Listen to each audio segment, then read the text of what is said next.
Olá, boa tarde. A Comissão de Assuntos Econômicos aprovou hoje projetos para revitalizar o Rio São Francisco e para incentivar captação de recursos destinados a instituições públicas de ensino superior. Um empréstimo para a cidade de Taubaté, em São Paulo, também foi aprovado. Os senadores autorizaram um empréstimo de 60 milhões de dólares para a cidade de Taubaté, em São Paulo. O dinheiro, que virá da Corporação Andina de Fomento, é para o Programa de Melhoria de Mobilidade Urbana e Socioambiental. A cidade paulista tem a situação fiscal regular. O município de Taubaté se encontra na classificação B-, ou seja, é um município com situação fiscal forte e possui risco baixo de crédito. A matéria seguiu com urgência para o plenário. Também foi aprovado o projeto que autoriza instituições de ensino superior a instituir fundos para receber doações destinadas à pesquisa. Os senadores também aprovaram um projeto que busca revitalizar a bacia hidrográfica do Rio São Francisco, que sofre com a diminuição do volume de águas. O Rio Grande do Norte são mais de 5 anos consecutivos de seca. Os nossos maiores reservatórios hídricos estão em situação de colapso. A capacidade hídrica dos nossos maiores reservatórios abaixo de 19%. O relator do projeto sugeriu que recursos da privatização da Eletrobras possam financiar ações de recuperação do rio. O Rio São Francisco sustentou todas as 9 hidrelétricas do seu custo todo, sem nada ter absolutamente de volta. Nada ter de volta.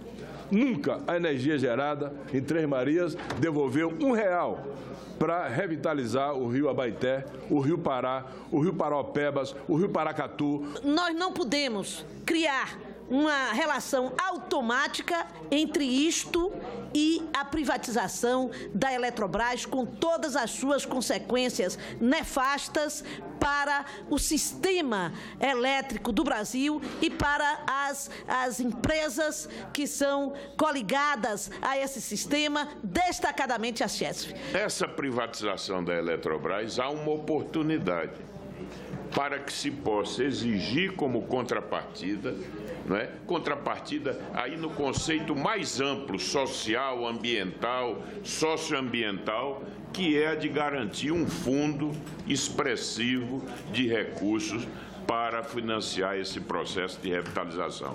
A privatização da Eletrobras é um grande erro. Primeiro, senador Otto, eles não vão deixar vir nenhum centavo para a revitalização do São Francisco, porque todo mundo sabe que o objetivo do governo, como apresentou esse pacote de privatização, é simplesmente para resolver a situação do superávit, diminuir o déficit fiscal de 2018. O projeto segue agora para a Comissão de Meio Ambiente.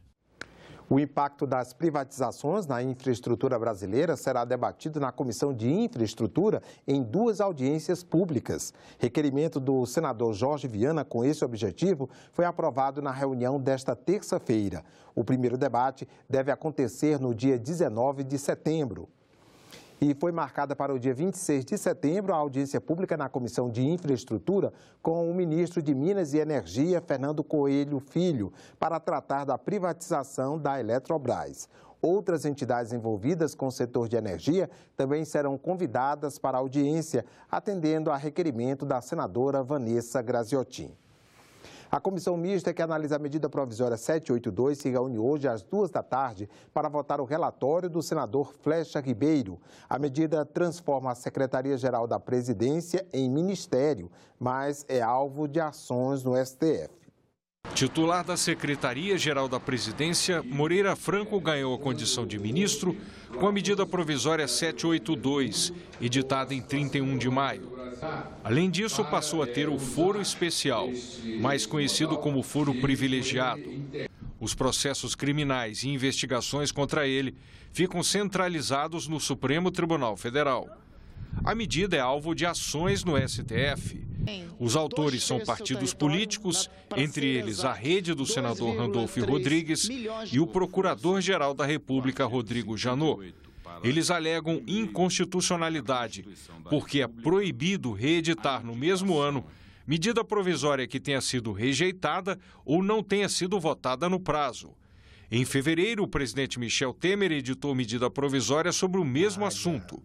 ou seja, dando status de ministério à Secretaria-Geral da Presidência. A proposta, no entanto, não foi votada pela Câmara e perdeu a validade. A federalização da educação por meio de transferência de competências dos estados e municípios à União será tema de 2 audiências públicas na Comissão de Educação. Para o senador Cristóvão Buarque, autor do projeto, federalizar a educação pode garantir melhor qualidade no ensino. A realização das audiências foi aprovada na reunião de hoje da Comissão de Educação, mas as datas ainda não foram definidas.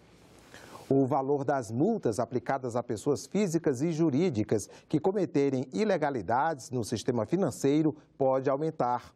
Nesta terça-feira, a comissão mista que analisa a medida provisória dos acordos de leniência deve apreciar o relatório da senadora Lídice da Mata. A MP 784 amplia a atuação do Banco Central e da Comissão de Valores Mobiliários na punição de fraudes. Pelo texto da medida provisória, o valor máximo da multa a ser cobrada pelo Bacen passa de 250 mil para 2 bilhões de reais. O Banco Central é responsável pela fiscalização e regulação do sistema financeiro nacional. Já o teto das multas aplicadas pela CVM, que atua no mercado de capitais, sobe de 500 mil para 500 milhões de reais. Permitirá, portanto, que tanto o Banco Central quanto a Comissão de Valores Mobiliários possa atuar de maneira mais transparente e com uma maior eficácia na sua posição de reguladora e de fiscalizadora do mercado. A medida provisória também autoriza os 2 órgãos a firmar acordos de leniência com infratores.